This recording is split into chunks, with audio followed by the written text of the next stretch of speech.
ดีทุกคนอีหยังกันได้วันนี้พามากินโกติข้าวมันไก่อยู่นครสวรรค์เดี๋ยวตักค่ะเหมือนว่าแม่ตามแซ่บดี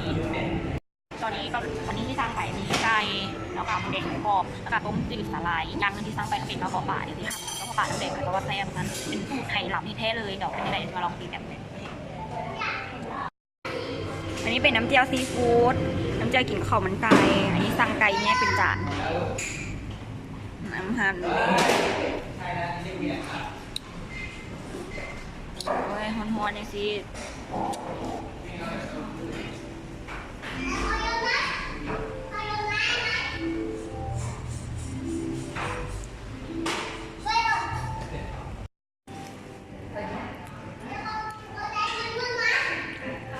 ไปดู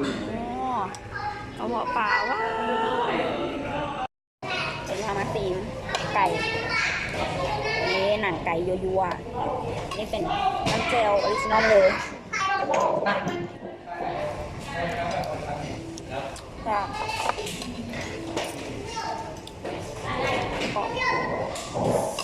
น้ำเจลซีฟู้ด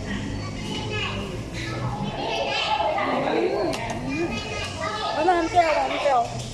เลือกดี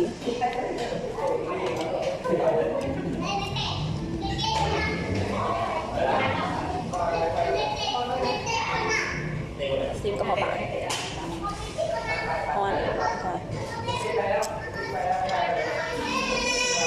หอมหวานผมก็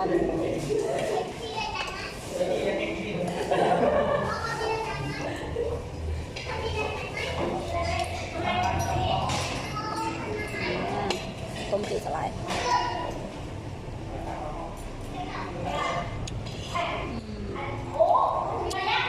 ต้มจืดก็ผมต้มจืดจืดเลย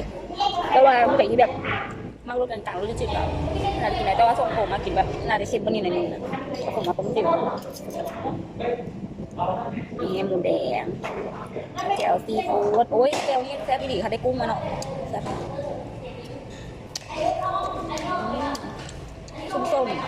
ส้มมันหวาน